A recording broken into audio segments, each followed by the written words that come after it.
Picture this. You're walking down a bustling street in modern Shanghai. Neon signs paint the pavement in electric hues of pink and blue. Glass skyscrapers pierce the clouds. Everything is fast. Everything is new.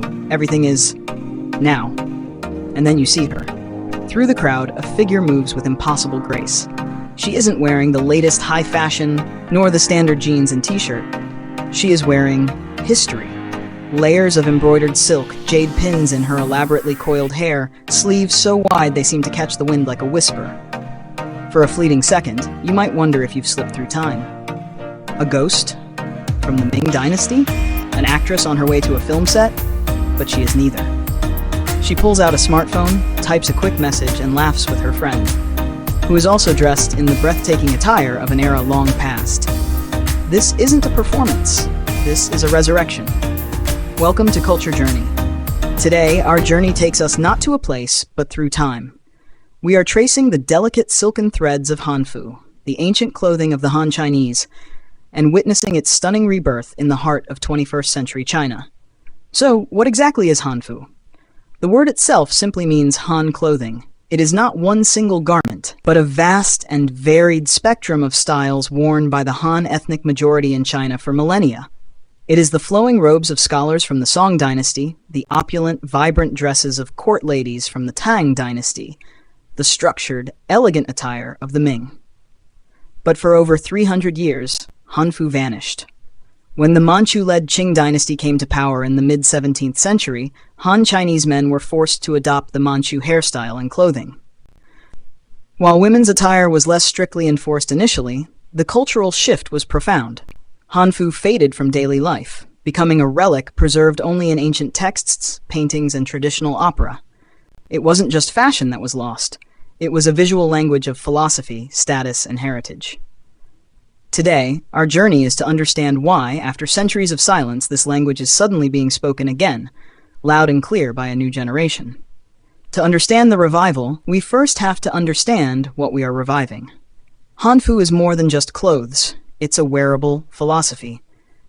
In traditional Hanfu, nothing is random. The design is a map of ancient cosmology. The wide, rounded sleeve was said to represent the connection to heaven, or Tian. The cross collar with the right lapel must always fold over the left symbolized Ren, or humanity, and the balance of yin and yang. The entire garment was often cut from a single piece of cloth, draped and belted, not tailored, reflecting a deep respect for the material given by nature. It's a far cry from the buttons and zippers we live in today. It was clothing designed for a different pace of life, a life of ceremony, reflection, and connection to the world. And this clothing wasn't static. It evolved dramatically.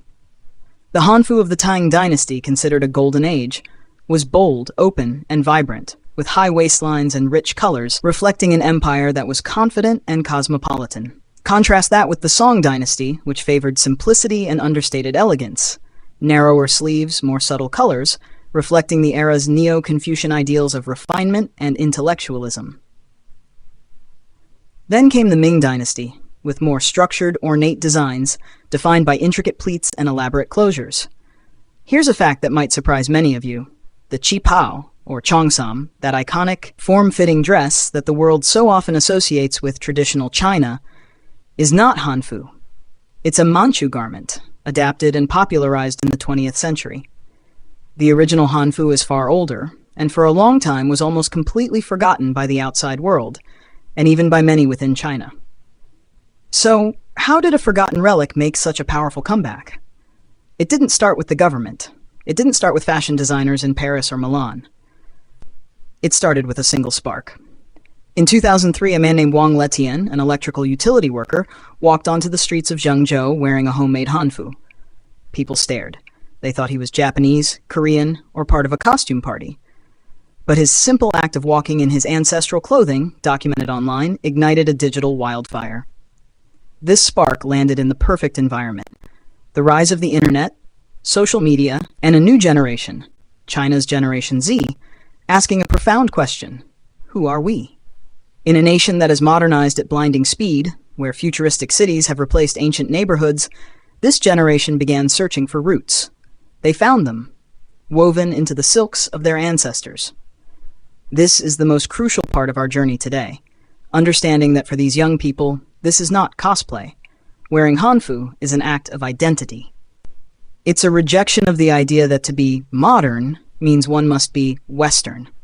It's a way to feel connected to the poets, scholars, and artists they've read about in history books. Imagine for a moment putting on the exact style of clothing your ancestors wore 500 or even 1,000 years ago. Not for a holiday, but just to walk in the park. How would that make you feel? Would it change the way you stand, the way you move, the way you see the world around you? For many in China, the answer is a profound yes. And of course, where there is passion, an industry follows. The Hanfu movement has exploded into a multi-billion-dollar market.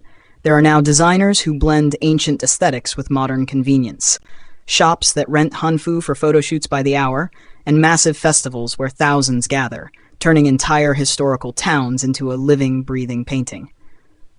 But this revival is not without its complexities. There are passionate debates online. What is authentic Hanfu? Are these modernized versions respectful?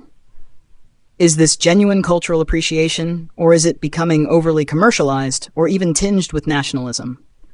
These debates aren't a sign of weakness. They are a sign of life. They prove that this is a living tradition, one that is being actively negotiated, fought for, and cherished by the very people who brought it back from the brink. Our journey today shows us something remarkable. Culture isn't just something we preserve in a museum, static and behind glass. It is something we wear, something we live. The Hanfu revival is not an attempt to turn back the clock.